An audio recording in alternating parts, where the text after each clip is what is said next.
Welcome to Arjuna coaching classes Bilaspur.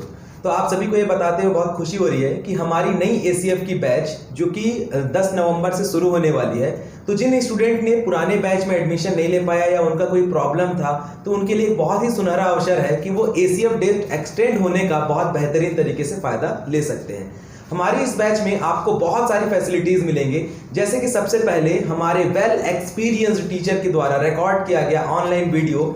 उसके साथ ही साथ आपको यहाँ पे ई बुक्स प्रोवाइड किए जाएंगे एग्रीकल्चर और फॉरेस्ट्री के, जहां से आप एग्रीकल्चर और फॉरेस्ट्री जो नए सब्जेक्ट्स जुड़े हैं उनसे रिलेटेड सारी चीजों का आपके बुक के फॉर्म में पीडीएफ मिल जाएगा।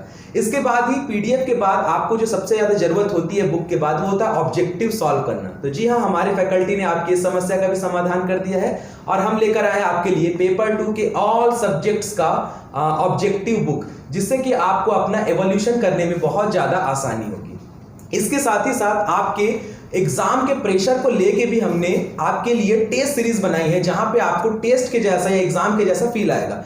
ये टेस्ट सीरीज आपके पेपर 1 और पेपर 2 दोनों पेपर के लिए सेट किए गए हैं, जहां पे आप अपने एसीएफ एग्जामिनेशन का कंप्लीट एवोल्यूशन और एनालिसिस कर सकते हैं। यहां पर भी हमारी फैसिलिटी नहीं रुकती है। जी हाँ, होता क्या है कि हम पढ़ते समय हमें बहुत सारी दिक्कतें आती हैं कि हमें कोई चीज समझ नहीं आता है, तो उसके लिए भी हम लोगों ने आपके लिए ऑनलाइन डाउट क्लियरेंस क्लासेस रखा है, जहां पे आप इस सब्जेक्ट से रिलेटेड सारे डाउट्स हमसे पूछ सकते हैं और हमारी एक्सपीरियंस फैकल्टी के द्वारा उसका जवाब बिल्कुल ही दिया जाएगा। इसके पश्चात देखिए, कुछ लोग होंगे जिनको फीस से लेके बहुत सारी दिक्कतें होती हैं कि हम एक बार में इतनी बड़ी अमाउंट नहीं दे सकते हैं। तो जी हाँ, इस चीज का भी विशेष ध्यान रखते हुए हमारी अर्जुना क्लासेस की फैकल्टी ने आपके लिए लेकर आया है एक नया फी पेमेंट सिस्टम, जहां पे आप ईएमआईज पे धीरे धीरे करके अपने फीस पेमेंट को कर सकते हैं और आपको किसी भी प्रकार का कोई बर्डन नहीं पड़ेगा। तो इतनी सारी फैसिलिटी के बाद अब आपकी एसीएफ की तैयारी और हो जाएगी आसान। जी हाँ, 10 नवंबर से आपकी नई क्लासेस शुरू हो रही हैं। आपको हर दिन 4 नए वीडियो मिलेंगे, जहां पे आप उन वीडियोस को पढ़िए, उन वीडियो की ई बुक्स को देखिए, ऑब्जेक्टिव सॉल्व कीजिए और टेस्ट सीरीज के द्वारा अपना कंप्लीट एवोल्यूशन कीजिए। अब यहाँ पे एक बात आती है कि अर्जुना क्लासेस ही क्यों?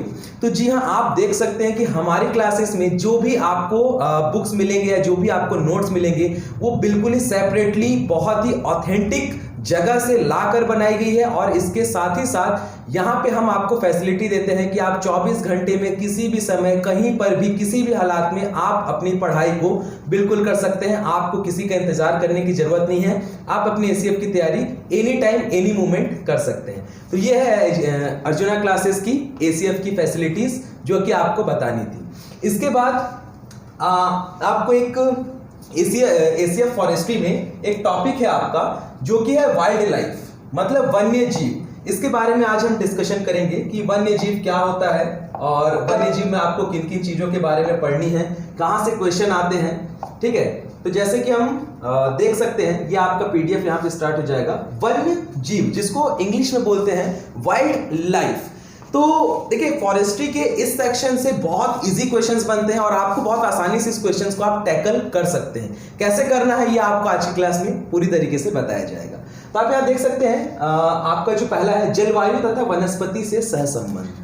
तो first of all we have to know about, हमको सबसे पहले ये जानना है कि वन्य जीव होते क्या है, वन्य जीव किस परिस्थिति में रहते हैं, क्या उनका वेजिटेशन रहता है। तो वन्य जीव का सीधा सा मतलब क्या हो गया? ऐसे जीव जो कि वनों में या जंगलों में पाए जाते हैं, वो वन्य जीव है। ठीक है, अब इनका हैबिटेट जो रहता है वो जलवायु के अनुसार किस प्रकार बदलता है, हम ये देखेंगे। तो प्रत्येक पशु का पर्यावरण उसकी विशेषता जैसे गुण, संरचना आदि पर रचनात्मक प्रभाव डालता है। अतः वन्य जीव के हैबिटेट का अध्ययन आवश्यक है।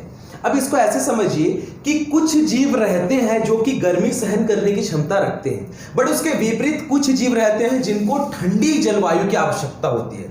तो अलग अलग पशुओं के अलग अलग गुण होते हैं, अलग अलग संरचना होती है, अलग अलग उनका जरूरत होता है।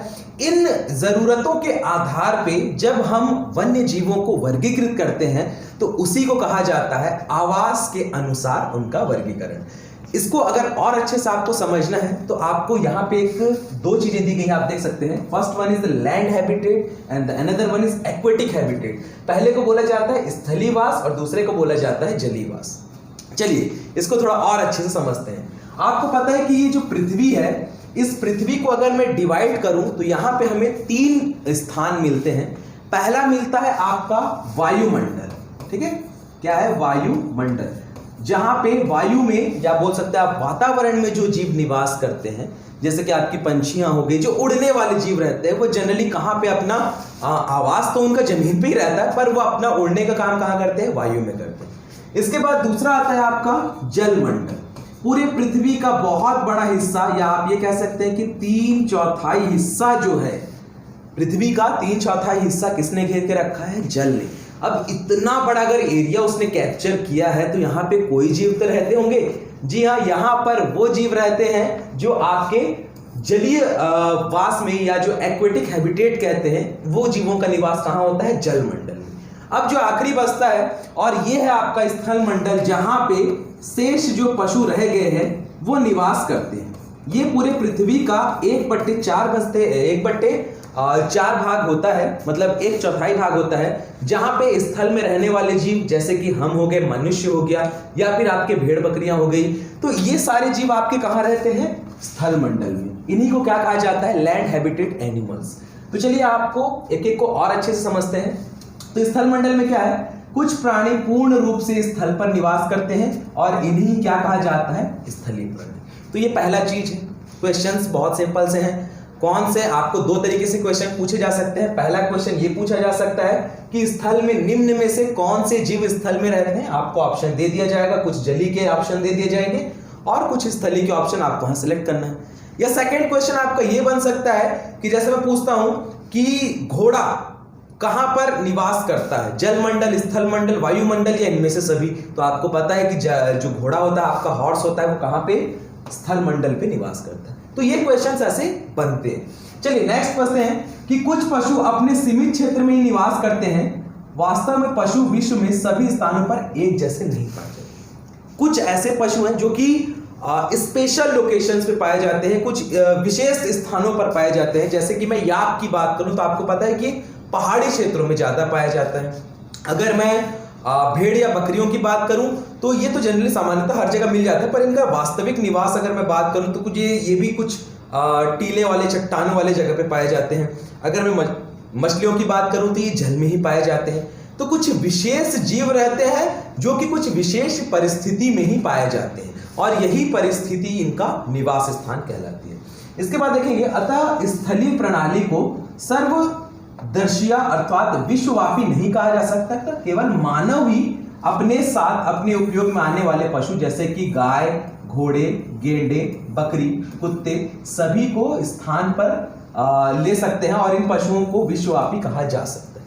आप हर पशु को हर जगह लेके नहीं जा सकते, ठीक है। आप कुछ पशु, जैसे मैंने बोला ना कि आपको जो बकरी है ये आपको हर जगह देखने को मिल सकती है, गाय जो है ये आपको हर जगह देखने को मिल सकती है, याक आपको देखने को मिलेगा क्या, बिल्कुल नहीं मिलेगा।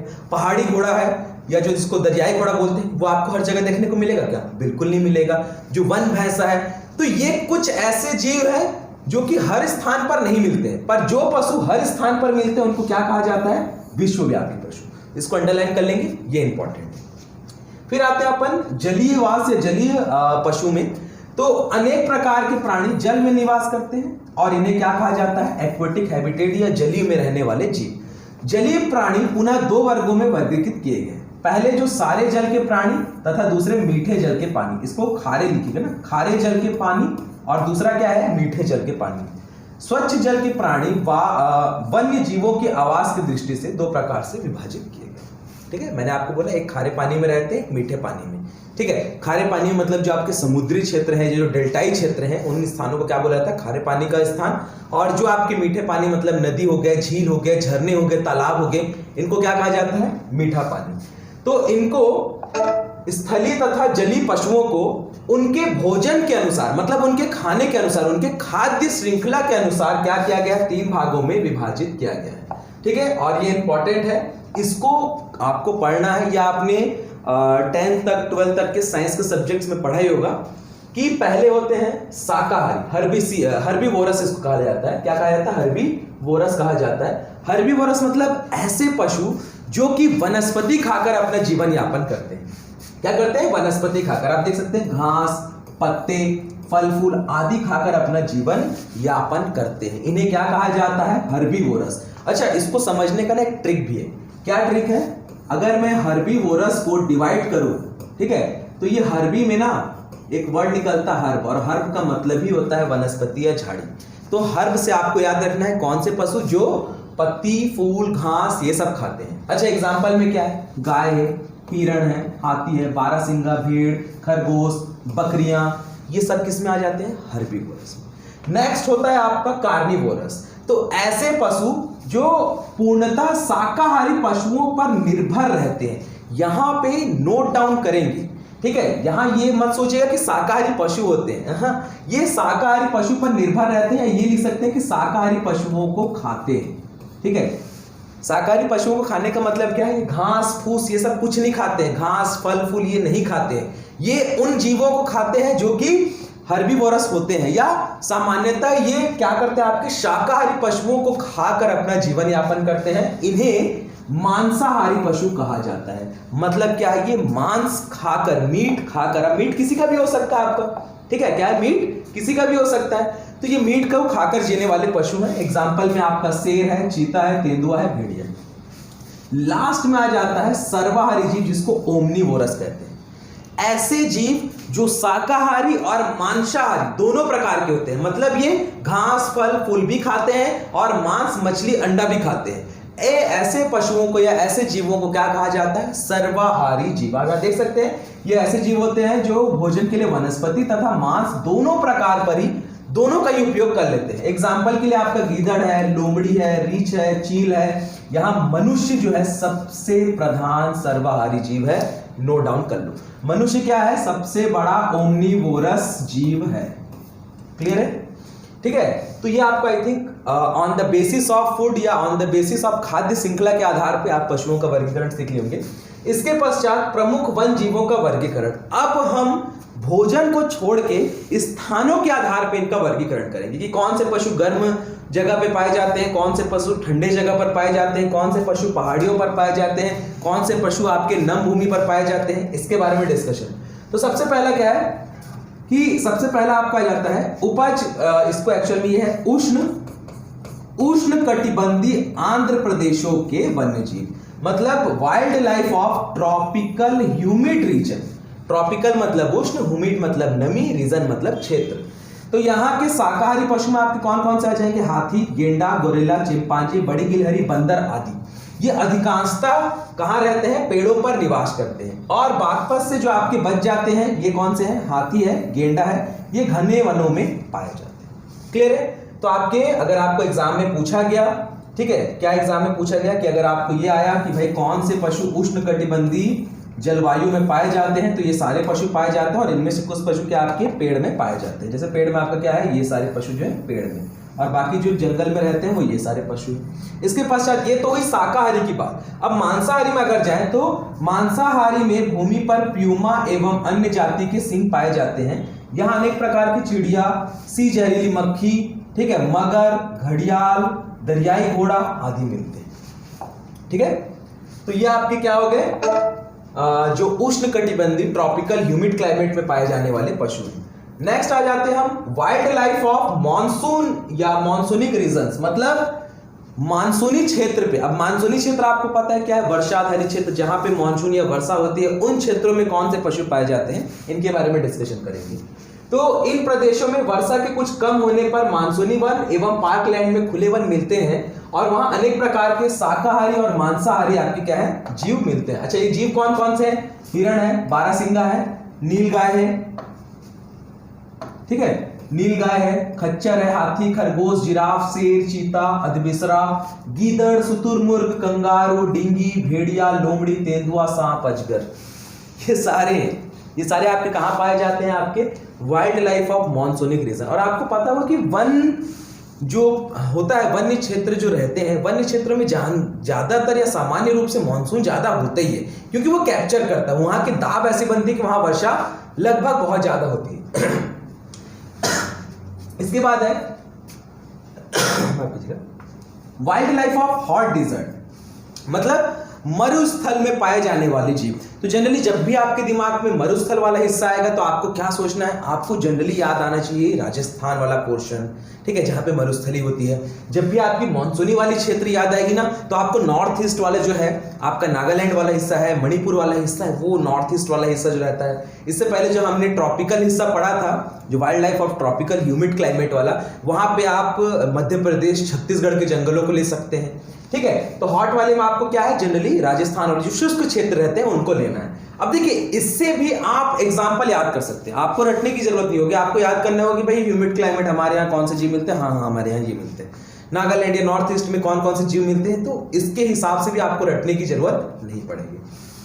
तो आपके जो उष्ण मरुस्थल वाले हिस्से हैं वहां पे सामान्यतः आपको हिरण, उदबिलाव, गिलहरी, बनबिलाव, भालू, लोमड़ी, भेड़िया, खरगोश, सांबर, अनेक प्रकार के पंछी जो रहते हैं, और इसके साथ ही साथ मछलियां और केकड़े जो नदी में पाए जाते हैं ना, आपके घड़ियाल मछली और केकड़े ये नदी में आपको मिलने लगेंगे।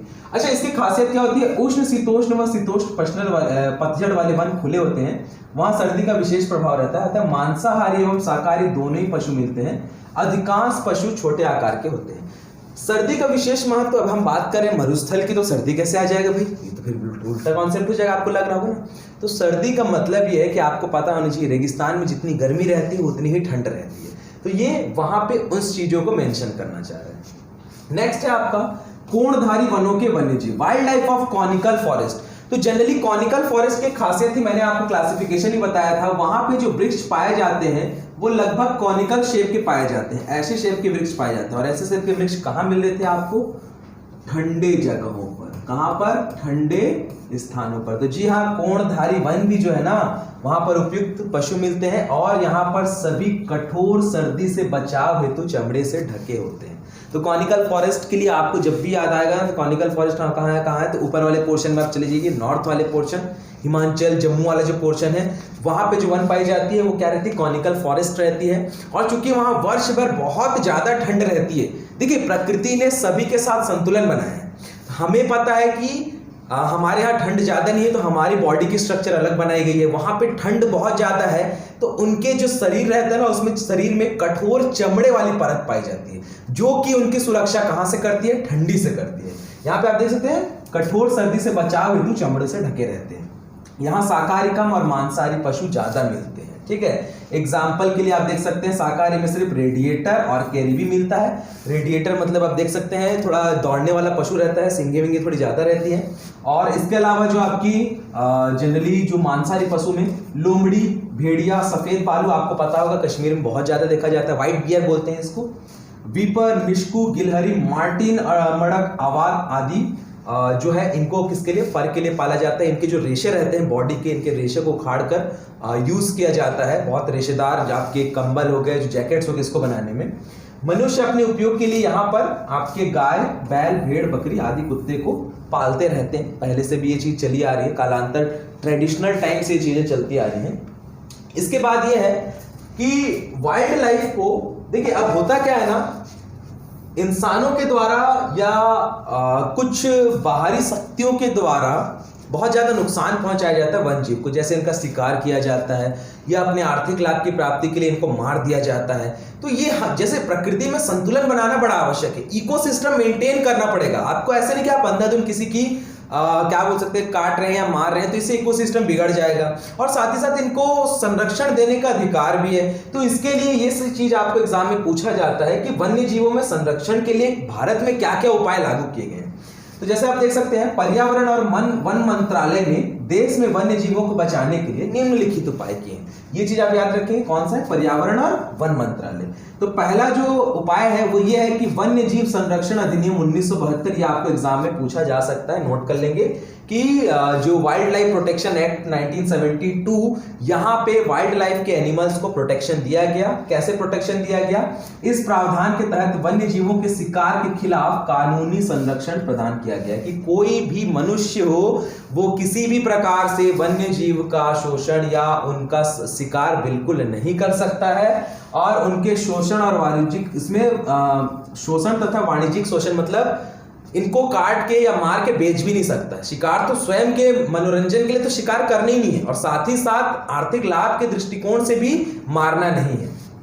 तो सुरक्षा और खतरे की स्थिति के अनुसार जो जंगली जानवर को विभिन्न कार्यक्रमों में रखा गया, मोरों के कानून की अनुसूची 1 में रखा गया है, जो उन्हें कानून के तहत उच्चतम संरक्षण प्रदान करता है। तो इस चीज को याद रखेंगे, मोरों के कानून अनुसूची 1 है।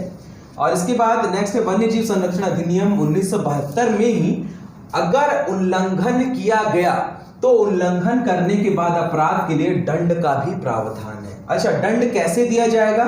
जंगली जानवरों के शिकार या अपराध करने के लिए जो भी किसी उपकरण या हथियार का उपयोग किया गया होगा, सबसे पहले तो उसको जब्त किया जाएगा और जब्त करने के बाद इस पर कानूनी कार्यवाही की जाएगी। साथ ही साथ 1972 में संरक्षित क्षेत्र तैयार किए गए। मतलब अब जनरली होता क्या था ना कि अगर वन्य जीव बाहर कहीं भी घूमते थे तो लोग उसको आसानी से मार लेते थे। अब उनको लिए क्या किया गया, एक प्रोटेक्टेड एरिया बनाया गया कि भाई इस एरिया में हम वन्य जीव को रखेंगे और इसको चारों तरफ से हम सुरक्षा प्रदान करेंगे ताकि कोई बाहरी व्यक्ति यहां पर ना आ पाए। और इसके लिए संरक्षित क्षेत्र बनाया गया जिसमें देश भर में राष्ट्रीय उद्यान, अभ्यारण्य, वन्य जीवों के आवास आदि चीज शामिल है। जैसे कि आप कनक पिंडारी का एग्जांपल ले सकते हैं, वहां पे बहुत सारे जीवों को सुरक्षित रखा गया है ताकि वहां पे उनका कोई भी शिकार ना कर सके। और लास्ट में राज्य और केंद्र शासित सरकारों से अनुरोध किया गया कि वह संरक्षित क्षेत्रों के आसपास के इलाकों में गश्ती बढ़ाएं, मतलब चेकिंग बढ़ाएं, जिससे कि कोई भी शिकार करने के प्रयास से या हथियारों का उपयोग करके मारने के प्रयास से वहां ना आ पाए। इनकी सुरक्षा के लिए गार्ड्स तैनात किए गए, रेंजर्स तैयार किए गए जो कि इन वन्य जीवों की सुरक्षा कर सके। तो ये थी आज की क्लास जहाँ पे हमने आपको एक नया टॉपिक जो था वाइल्ड लाइफ के बारे में बताया है। एंड आई होप ये आपको समझ आया होगा। एंड फिर आएंगे अब नए टॉपिक के साथ अगली क्लास में। Thank you so much.